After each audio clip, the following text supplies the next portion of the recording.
American pressure on Israel, not Israel, while visiting Israel, and unacceptable to Israel, to the land of Israel.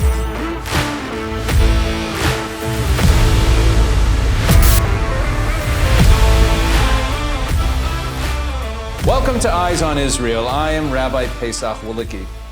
If you've been with us for previous episodes, you know that one of the running themes on this show is that the media and the Biden administration are lying to you about what is going on in Israel's war against Hamas. Israel is not committing genocide. There is no shortage of humanitarian aid flowing into Gaza. Israel has not caused excessive civilian casualties. They've actually been the lowest in the history of urban warfare. Qatar is not a moderate Arab state. They fund terror and promote anti-Semitism worldwide. There is no rise in violence by Jewish residents of Judea and Samaria against their Arab neighbors, and on the lies go. But of all the lies about Israel, there's one that stands above all the rest, and it's time we talked about it. I'm referring to the claim that there is such a thing as a Palestinian people who are native to a land called Palestine. We can talk all day long about the lies being told about Israel's prosecution of the war, the genocidal aims of Hamas, and the atrocities committed on October 7th, but at the end of the day, are Israelis foreign occupiers who took the land away from the indigenous Palestinian people? If they are, then even if we're appalled by the jihadist aims and tactics of Hamas, isn't there some justice to their claims? From 1300 BC to 135 of the Common Era, the people of Israel, later known as Judeans or Jews, lived in the land of Israel with independent sovereignty on and off during that period, in between invasions by foreign powers. In the 2nd century CE, the Romans finally crushed the last attempt at revolt by the Jews, fully conquering Jerusalem and Judea. The Romans then renamed Judea Palestina, invoking the name of the biblical enemy of Israel, the Philistines, who were already extinct, with the goal of minimizing Jewish identification with the land of Israel. Following the Muslim conquest of Judea in the 7th century, the name Palestine fell into disuse. To illustrate the point, the word Palestine does not appear even once in the Quran. This word only came back into use by the Christian crusaders of the 11th century. Under the Ottoman Empire, which ruled most of what we know today as the Middle East for 400 years, the term Palestine was loosely used to describe everything south of Syria, including what is today Jordan as well as Israel. It should be noted that the local Arab population rejected use of this word, instead referring to the area as southern Syria. The Ottomans ruled over the Middle East from 1517 to 1917. During none of this time, or at any time prior, was there a nation or state that was called Palestine. There was simply no group of people that referred to themselves this way. So next time you hear someone talk about the Palestinian people, ask them to name a single ruler or leader of the Palestinian people from any point in history prior to the 20th century. But don't sit around waiting for the answer. It could be a while. While there are countless artifacts and records that show the extensive Jewish history and continuity in the land of Israel, there's not a single archaeological find that supports the existence of a Palestinian nation or state. Before Jewish development began in the late 19th century, the land was sparsely populated and mostly uncultivated and desolate. To quote the American consul in Jerusalem in 1880, quote, "The population and wealth of Palestine has not increased during the last 40 years, end quote. In 1864, the British consulate reported that Jerusalem's population was only 15,000, more than half of which was Jewish, with the rest split evenly between Muslims and Christians. The truth is that most of the Arabs who call themselves Palestinians do not even have long-term roots in the land that they claim. Official records show an explosion in the Arab population in the late 19th and early 20th centuries. Existing records describe mass waves of migration of Arabs from other regions into Palestine due to improved conditions and the availability of work resulting from Jewish settlement and development of the land. During the British Mandate years alone, more than 100,000 Arabs emigrated from neighboring countries, and their many descendants today are considered Palestinians. When the first Congress of Arab Muslim Christian Associations met in Jerusalem in February 1919 to choose representatives for the Paris Peace Conference in the aftermath of the defeat of the Ottomans in World War I, they adopted the following resolution. Quote, "We consider Palestine as part of Arab Syria, as it has never been separated from it at any time. We are connected with it," meaning Syria, "by national, religious, linguistic, natural, economic, and geographical bonds," end quote. The King Crane Commission, tasked in Paris with investigating the situation in the formerly Ottoman-controlled territories, reported that Christian and Muslim Arabs opposed any plan to create a country called Palestine because it was viewed as recognition of Zionist claims. After these conferences and commissions trying to decide what to do with the previously Ottoman-controlled territories, on July 24, 1922, the League of Nations entrusted Great Britain with the mandate for Palestine. Recognizing, quote, "the historical connection of the Jewish people with Palestine," end quote, Great Britain was called upon to facilitate the establishment of a Jewish national home there.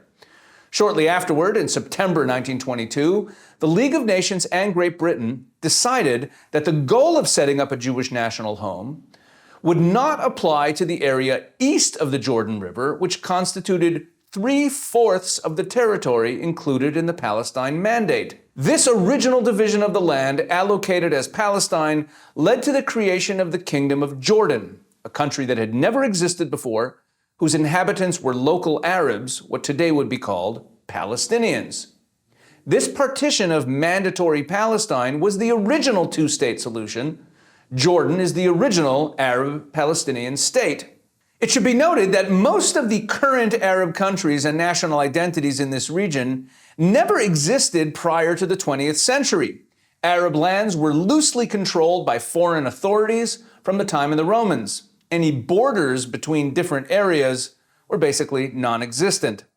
Populations migrated based on where there was work and relative peace. There was no Iraqi people, no Jordanian people, no Syrian people. These nationalities and borders exist today only as the result of agreements made between Western nations who were carving up the region after World War I.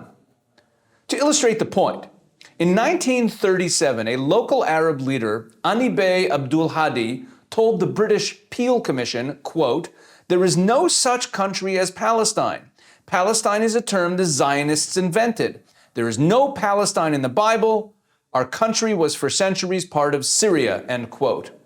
Or consider the words of Arab-American historian, Princeton University professor Philip Heaty, who testified before the Anglo-American Committee in 1946 that, quote, "There is no such thing as Palestine in history, absolutely not," end quote. And in a statement to the General Assembly in May 1947, the representative of the Arab Higher Committee, representing the Arabs of Palestine to the United Nations, stated that Palestine was part of the province of Syria and that the Arabs of Palestine did not comprise a separate political entity. The bottom line is this: there is no such thing as a Palestinian people. There never was any such nation. The entire hoax of Palestinian national identity was created for one reason: to discredit and destroy the State of Israel. The Arabs only started using the term Palestinian after the State of Israel was founded as a way of laying claim to the land. One final point. You've probably been told that the conflict in Israel is about the, quote, occupied territories of Judea and Samaria, called the West Bank, and the Gaza Strip. But here's the problem. Land can be called occupied only if it's the territory of one sovereign country that is occupied by another. When Israel captured Judea, Samaria, and Gaza in 1967, who did they take them from? Egypt controlled Gaza from 1948 to 1967, but laid no claim to the territory. In fact, when Israel tried to get Egypt to take Gaza in the 1979 peace deal, Egypt refused. Before 1948, after World War I, the Gaza Strip was governed by the international community, and before that, by the Ottomans, going back to the 16th century. As for the West Bank, the same story applies, with Jordan ruling the territory from 1948 to 1967, and laying no claim to it today. Because there is no sovereign nation that lays any claim to any of these territories, they are not occupied. There never was any sovereign nation called Palestine, and therefore there is no such thing as Palestinian national territory. Israel did not take land from any other nation, there is no occupation of Palestinian land, and there is nothing illegal about Jewish settlements. These are all lies. It is a hoax. And the saddest part of this hoax is that the greatest victims are the Arabs themselves. We now have multiple generations who have been indoctrinated with a completely fake history and led to believe that Jews have stolen their land. The Muslim Arab leadership who created this grand lie have been using the Palestinian Arabs as pawns in their efforts to destroy the only Jewish state in the world for decades. And that's what this conflict is really about. In the words of Prime Minister Netanyahu, quote, "If the Arabs laid down their weapons, there would be peace and prosperity across the Middle East. And if Israel laid down her weapons, there would be no Israel." Do you long to connect more deeply with the powerful sacred words of the Psalms, to pray and rejoice through the very words that King David uttered to the Almighty? The Israel Bible Book of Psalms Pray Like David edition makes this possible through an ingenious blend of faithful English translation and a complete English transliteration of all 30,000 plus Hebrew words.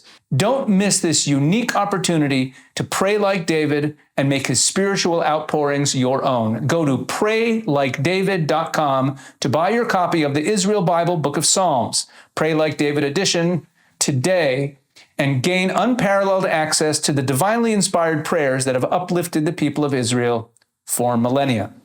We'll be right back with more Eyes on Israel. Welcome back to Eyes on Israel. As always, Eyes on Israel is powered by Israel 365. Make Israel365news.com the first place you go for accurate news and analysis about everything going on in Israel and related to Israel. And make sure to visit Israel365.com to find my writings as well as other information and products about Israel and writing by many other great authors. Signing up for the Israel 365 daily emails will keep you up to date, informed, and inspired. A few weeks ago on this program, we discussed a recent Biden administration executive order calling for sanctions on Israeli citizens who actively oppose the Biden administration policies in Judea and Samaria, often referred to as the West Bank. Besides the dubious legal status of that executive order, as we discussed, we pointed out at the time that the entire premise of the order, that there has been a surge in anti-Arab violence by Israeli citizens in Judea and Samaria, is false. Now, just last week, Secretary of State Antony Blinken announced that the U.S. will now be sanctioning a battalion in the Israel Defense Forces, the Netzach Yehuda Battalion. Netzach Yehuda is made up of mostly Orthodox soldiers, many of whom identify with the nationalist right in Israel. The claim is that this battalion is guilty of human rights violations against Arab civilians in Judea and Samaria. Prime Minister Netanyahu correctly called these sanctions of a battalion of the IDF absurd. And Benny Gantz, a leading cabinet minister and former IDF chief of staff, and also Netanyahu's chief rival, also slammed the new sanctions, adding, quote, "The state of Israel has a strong, independent judicial system that evaluates meticulously any claim of a violation or deviation from IDF orders and code of conduct and will continue to do so. I have great appreciation for our American friends, but the decision to impose sanctions on an IDF unit and its soldiers sets a dangerous precedent and conveys the wrong message to our shared enemies during wartime. I intend on acting to have this decision changed," end quote. In other words, like the sanctions based on the executive order we discussed a few weeks ago, the premise of these sanctions is that Israel's own law enforcement is insufficient. Considering that the announcement of these new sanctions comes immediately after the passage of a new aid package for Israel's military, it's safe to say that the Biden administration needed to placate the pro-Hamas wing of the Democratic Party, who would no doubt be uncomfortable with the administration looking too pro-Israel. So why not just demonize Israeli soldiers and call Israel's own stance on human rights into question in the process? One final point. The Palestinian Authority continues to pay lifetime rewards to the families of terrorist murders, as we've discussed on this show. Members of the ruling faction of the Palestinian Authority participated in the atrocities of October 7th, and members of the Palestinian police force have been found guilty of committing acts of terrorism. Has the Palestinian Authority been sanctioned for this? No, they have not. Joining me now is international lawyer Mark Zell, chairman of the Republican Party in Israel and chief counsel for Republicans overseas. Mark Zell, welcome back to Eyes on Israel. Great to be here, Pesach. So, Mark, what exactly are we seeing here? Could you explain these sanctions? What would they cover? What is the purported basis for these sanctions? And also, if you could, after that, if you could update us on what's going on with the other sanctions, the ones we talked about a few weeks back. Okay, Pesach. So I think let's set the record straight here. We're talking about two different sets of sanctions. The ones that you mentioned that we discussed earlier on your show concern sanctions against persons in Israel who oppose Biden administration policies on Israel and Judea and Samaria. That was an executive order that was handed down on February 1st of this year. The sanctions that were discussed or threatened at this point by Secretary Blinken against the Netzach Yehuda unit come under a different legal regime altogether. This regime is referred to as the Leahy laws, named after the former U.S. Democratic senator from Vermont, Patrick Leahy, who in 1997 succeeded in getting the U.S. law changed to prohibit the making of security assistance of any sort by the U.S. government to units in foreign armies or for foreign security forces, which were accused of gross violations of human rights. That's the key phrase in the Leahy laws. And what Blinken is doing now, which is very unusual, by the way, because ordinarily when the U.S. government decides to invoke the provisions of the Leahy laws against a unit in a foreign army, they usually don't talk about it in public. It's very rare that they do this. They do it behind the scenes. They consult with the country in question and try to work things out to alleviate the alleged problems.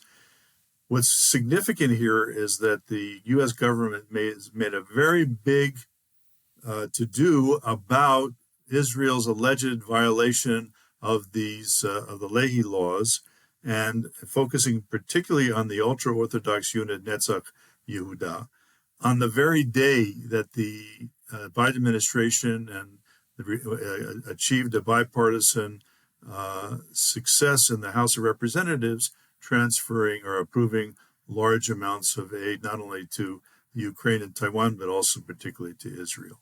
And you correctly pointed out, Pesach, that this is all political theater orchestrated by the Biden administration in order to placate radical left-wing supporters of the Democratic Party. That's where we are at the moment. Now, whether these are going to actually be issued, these sanctions are going to be issued against the Netzach Yehuda unit is another thing. We'll wait and see. In view of the strong resistance by the Prime Minister and by his chief rival who sits in a coalition government at the moment as a member of the War Cabinet, that remains to be seen. Yeah, and here we are where Israel gets praised by military experts, including those from West Point and generals around the world for protecting civilian life. And we know that Israel does everything it can to not violate human rights, and the amounts of humanitarian aid being allowed into Gaza, despite all the reports, have been overwhelming. And these sanctions just feed the narrative that Israel is complicit in the gross violations of human rights. This is outrageous. By the way, the law doesn't define what a gross violation of human rights is, and I think your correct, referring to statements by Professor John Spencer from West Point, who's an expert on modern urban warfare, says that the Israeli army's record in keeping civilian casualties down in the Gaza campaign, despite the deliberate attempt by the Hamas terrorists to expose their citizenry to risk of death and injury, and by hiding their forces underneath civilian homes and institutions, hospitals and mosques and what have you, making it essential and necessary for the Israeli army to destroy these super-adjacent structures in order to reach the terrorists hiding underneath. The record of the Israeli army has been unparalleled. I mean, and really unimpeachable, especially when you consider what the U.S. Army itself, the U.S. Armed Forces itself, have been doing in places like Iraq and Afghanistan and in other venues where they actively were engaged in warfare involving a civilian population. So the accusations against Israel are absolutely ridiculous. Prime Minister Netanyahu said, and I fully agree, that the Netzach Yehuda soldiers have been operating in a professional and courageous fashion for years. And the fact that the State Department is now focusing on them is simply a perversion of the purpose of the Lehi laws and a surrender, basically, to the radical forces in the Democratic Party. All right, we have a couple minutes left. Could you update us on what's going on with the earlier executive order? At the time, you mentioned that there was a lawsuit being prepared and also that there would be other individuals or institutions that could be sanctioned down the road. What's happened since we last spoke? Well, one of the things that has happened, Pesach, is that the administration has imposed sanctions on organizations which were raising funds for the legal defense of persons, Jews in Judea and Samaria, who were sanctioned under that February 1st executive order. So they were sanctioning people who were raising funds to help their legal defense? Correct. Wow. That happened this past week. And we warned. I think you and I may have discussed this. We warned that this might happen, and it has happened. As far as the lawsuit is concerned, Pesach, we have two lawsuits that we are ramping up to file shortly after the Passover holiday, and we expect to file them in two different venues in the United States. One towards the middle of the United States, I can't say where exactly, and the other one in the eastern part of the United States. We have a set of very, very compelling stories and narratives by our plaintiffs in both cases, and we'll keep you updated as soon as those cases are formally commenced. It's so good to have someone explain things, lay them out, what's happening here. We're going to be continuing to watch this story closely as the Biden administration continues to try to support the narrative that Israel is a bad actor and that Israel is complicit or turning a blind eye to gross human rights violations. And thank you for being a warrior on behalf of the truth, on behalf of Israelis who are just trying to, we're just trying to fight for our lives and do the right thing. We'll be right back with more Eyes on Israel after these. Welcome back to Eyes on Israel. One of the topics that we cover a lot on this program is the demands being made by those who are pressuring Israel, among them the Biden administration, for the creation of a two-state solution or a Palestinian state on parts of the land of Israel. Those who call for this, among the many problems with it, they're calling for a Palestinian state made up predominantly of the land called Judea and Samaria, the historic biblical heartland of the Jewish people. More than 70% of all of the locations mentioned in the Hebrew Bible, events that took place in the Bible, more than 70% of them took place in this area, Judea and Samaria. This is the real home, the real origin, the real birthplace of the nation of Israel, of the Jewish people. But not everyone is trying to harm Israel and take this land away from the Jews. There is a growing population, a growing community worldwide of Christians who have come alongside the Jewish people in support, helping us hold on to God's land and pushing back against these calls for the destruction of the state of Israel, for the undermining of the state of Israel, for the weakening of the Jewish people, and most importantly, against the dividing of God's land. The book of Joel warns us, it warns the nations of the world not to divide God's land, and that's precisely what people are doing. One of the leading Christian organizations that has come to stand alongside the Jewish people for many years already is an organization called Hayovel, which is the Hebrew word for the Jubilee.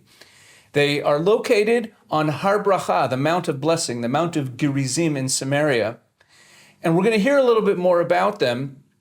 But the main thing that they do is they bring Christian farmers, volunteers, into the land of Israel to help the Jewish farmers in Judea and Samaria, to help them farm that land and to really stand against the forces that are trying to take it away from us. With me right now, joining me in the studio is Zach Waller, Executive Director of Hayovel. Zach, welcome to Eyes on Israel. All right, Pesach, it's good to be with you. Thanks for having me.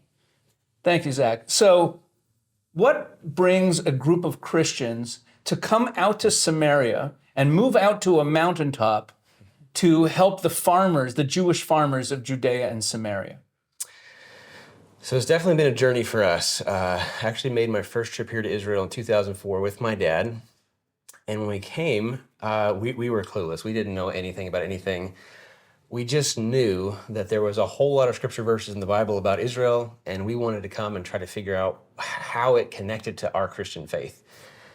And so we came in 2004, and we met Nir Levi, a vineyard owner in Har Bracha, through a miraculous chain of events. And so then he took us out to the vineyard, and I remember it so clear, even to today. He brought us out to the vineyard, opened up his Bible, Jeremiah 31, verse 5, and then quoted that the vineyards would be planted on the mountains of Samaria. And so for us... Hold on. So he quoted a verse that said that in the future there would be vineyards planted in the mountains of Samaria, and you're standing on a mountain in Samaria at a vineyard. Right, with an Orthodox Jewish man, who, with the community of Har Bracha just behind us. And so for Dad and I both, we're just like, wow, this is so real and tangible. And we were just really moved by it. And so as farmers from Tennessee, we thought, hey, we want to get involved in this. Like, this is something we can help with. And I think, as Christians, we tend to, or have tended to spiritualize things so much that I think it was just shocking to actually be in a place where you could read the Bible and literally touch it right there. Right. Like this isn't a Sunday morning sermon where you're using a Bible verse as a metaphor. This is the real thing. Yeah, you can actually touch it and feel it. Your faith just came alive right in front of your eyes. And so in the beginning, it was just our family, which we have a big family. I actually have 10 brothers and sisters, so we have a big family. Our family started traveling back and forth. And the more we came, the more we learned, the more we realized, wow, there's so much that God is doing here in the land of Israel. And so many Christians are missing out on partnering with him with the restoration of the land. And so many things we were learning. The Jewish-Christian relationship, we were clueless before. And when we came here and started meeting Jewish people really for the first time, then we started realizing, oh, wow, there's a really bad history that we can actually come and begin to work through and have conversations about if the Jewish people are willing. And we had so many relationships, so many Jewish, Orthodox Jews from Har Bracha were just like, yes, we want to have these conversations. We want to talk, for the first time here, the nation's coming in to help us. Yes, we'll have those conversations and work through those things. So let's talk about that a little bit more. The Jews who were uncomfortable with the relationship, like you guys come in, you're Christians, and as you correctly said, the vast majority of Jews are kind of wary of relationships to Christians because of the history. Right. Talk a little bit about some of that pushback and what that felt like for you. Yeah, so it was pretty wild in the beginning. We had no idea what we were doing. We thought, oh, we're Christians. Christians love people, so we should be fine, But then all of a sudden, we got that very serious pushback, and we were like, okay, whoa, wait a second, where is that coming from? And then we started reading Elie Wiesel and these different historical accounts of what happened, and we're like, wow, why are they even allowing us to be here? Like, this is terrible, horrible stuff that really took place. But like I said, they were very open to having us there, to hosting us. Rabbi Eliezer Melamed, the chief rabbi of the community, said, you know what, the prophets talk about the nations coming to be a part of this. So yes, it's scary, and we've never seen it before, but it's happening, and we need to embrace it somehow. We got to figure this out. And so he actually assigned one of the rabbis of the community to kind of be our liaison to help us work through, okay, how can this work? And so still today, every week he comes and we study together, or we have conversations, we ask questions. We have a WhatsApp group called Transparency where we just talk about stuff. And so it's been an amazing thing to be able to learn from these Jewish leaders in the community. And Talk about the boots on the ground, the actual work that you do, the volunteer work. And there might be people watching who would be interested in getting involved. Like, what does Hayovel's actual work look like? So we bring volunteers from all over the world, Christian volunteers, to harvest grapes in the harvest season, which is like around August through October. We have a harvest trip, and then in the springtime we have a pruning. We actually just finished that up a couple weeks ago, where we prune the vines. That's an all men's trip. And then we have tree plantings kind of in between those two.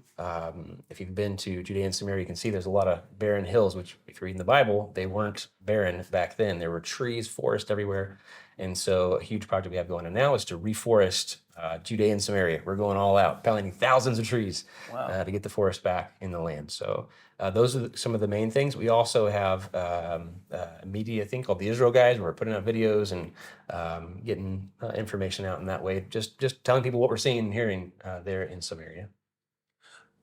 So talk about how someone could get involved if there's someone watching who says, hey, that sounds like a cool experience. To, maybe someone has some farming experience and they want to come to Israel and volunteer as part of one of the Hayovel volunteer groups helping the Jewish farmers in Judea and Samaria. What exactly do they do? Where do they go? Yeah, so if you go to serveisrael.com, that's where you go to. We have all of our trips laid out there and a brief description about each one, whether it's a harvesting or a pruning or a tree planting. And so you can just go there, see the information, sign up for the different ones, whichever one fits your thing. And so it's serveisrael.com. Okay, we only have a couple minutes left. As a Christian, now you've been living among Orthodox Jews out in Samaria. You've built a lot of those relationships. Israel's a familiar place for you. Can you talk about how this has changed your Christianity, your Christian identity, and what message would you bring to Christians who aren't familiar with this side of things? I think my encouragement would be come, taste it, feel it, experience it for yourself. There's something that happens to you when you come and experience the tangible reality. Like I said, when we first came and saw that vineyard and held those grapes, it does something to your heart. There's so many things in today's world that pull at our faith. And when you experience God's word coming alive, then it strengthens your faith so much. So my encouragement is come, experience it for yourself. There's so much to learn. We've learned so much, and I could go on and on and on about what we've learned from the Jewish community and our friends there, just on biblical principles and the Jewishness of our faith, all kinds of things like that that are so relevant.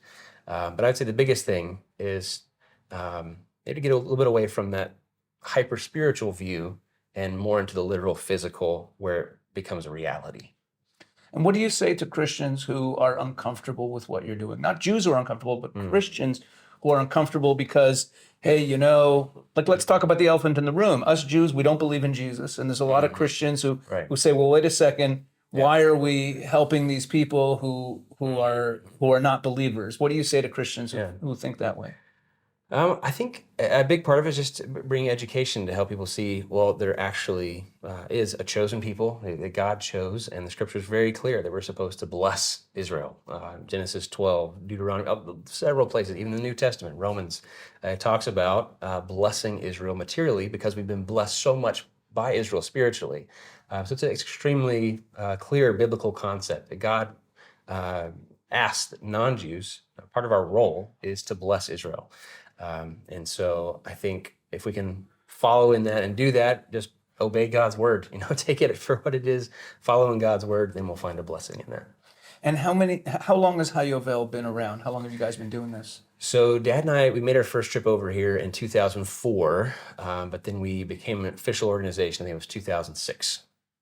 So 2006. So it's 2 years. It's been almost 20 years. You guys Almost have 20 been- years. You guys have been helping out the Jewish farmers. That's right. And yeah, it's been an amazing journey. Well, I got to tell you, on behalf of the Jewish people, we're so grateful for what Hayovel does. At this point, more and more Israelis are aware of the work of Hayovel. And as I said in my opening, at a time when so much of the world is trying to discredit the Jewish connection to our homeland, Judea and Samaria, it's really it's very encouraging to have people like yourself, people from the nations, as Zechariah foretells that there will be those among the nations who help us resettle the land. So you're really doing the work of God. God bless you. Thank you. We're just honored to be a part. Thank you. We'll be right back with more Eyes on Israel just after this. Welcome back to Eyes on Israel.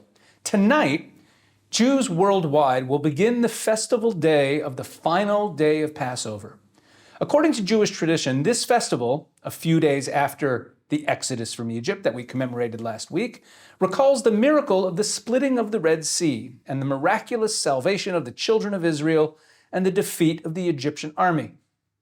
After the children of Israel journeyed for a few days out of Egypt, God commanded Moses to tell them to backtrack slightly and camp in a very specific location for a very specific purpose. Quote, "Speak to the children of Israel and let them turn back and camp before Pi Hachirot, between Migdol and the sea before Baal Zephon. You shall encamp opposite it by the sea.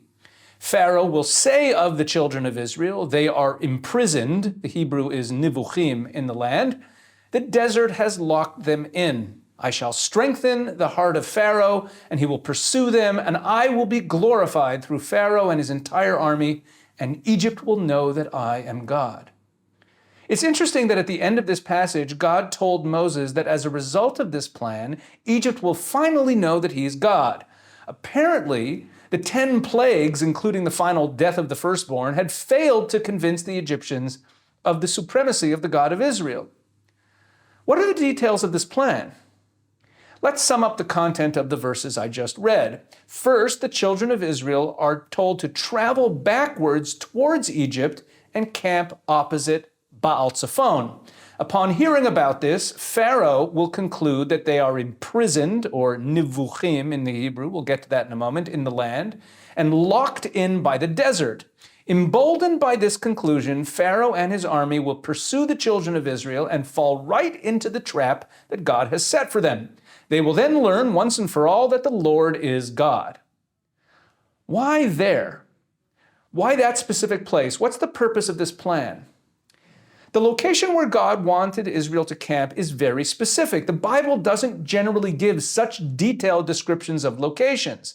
Yet here we have very precise coordinates. Before Pi Hachirot, between Migdol and the sea, before Baal Zephon, you shall camp opposite it by the sea. Once this very specific location at which Israel is to encamp is stated, the additional detail, quote, before Baal Zephon, seems superfluous. Haven't the directions been stated clearly enough? What is the importance of Baal Zephon? According to the plan, it seems the encampment of Israel at Baal Zephon specifically will cause Pharaoh to conclude that Israel's doomed. What is it about Baal Zephon that would lead Pharaoh to believe that? To believe that the God who decimated Egypt with the 10 plagues will not be able to save Israel from being imprisoned and locked in the desert? When God told Moses how Pharaoh would react to the news, he suggested that Pharaoh will say, quote, "They are imprisoned in the land and locked in by the desert." What exactly do these phrases mean, imprisoned in the land and locked in by the desert? Why not simply say that Israel is lost or stranded? Why did God suggest that this is what Pharaoh will say? Furthermore, what's the connection between these unusual phrases and Baal Zephon? Finally, God said that at the end of this plan, the Egyptians will finally know that I am God. The question here is obvious. If the 10 plagues, and especially the final plague of the firstborn, didn't teach the Egyptians to believe in God, Why do we think that this plan will? Jewish tradition teaches that the 10 plagues successfully destroyed all the false gods of Egypt except for one, Baal Tzephon. That's the name of a god. Now, what is it about Baal Tzephon, this god, that left it unchallenged by all the miraculous signs and wonders that God had done in Egypt? Who's Baal Tzephon? The meaning of the name Baal Tzephon is pretty easy to figure out. The prefix Baal tells us that we're dealing with a pagan god. Biblical text is replete with references to various Baals or pagan gods. Baal Zebub, Baal Peor, the Baalim, the plural of Baal, are just a few examples that you see in the Bible. The Hebrew word Baal literally translates as master, lord, or owner. And the word Tzephon is the Hebrew word for north. So a precise translation of the name of the god Baal Tzephon would be Lord of the North, or North Lord.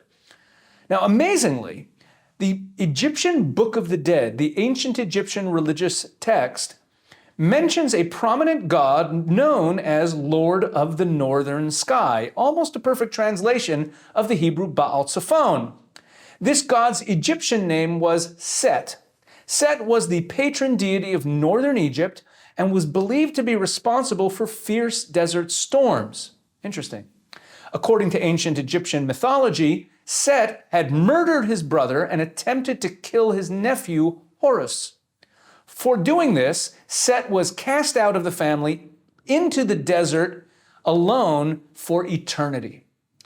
But at a later stage in the 19th dynasty of Egypt, that's the period of Israel's enslavement, there was a resurgence of reverence for Set, and he was seen as a great god, the god who benevolently restrained the forces of the desert and protected Egypt from foreigners coming through the desert.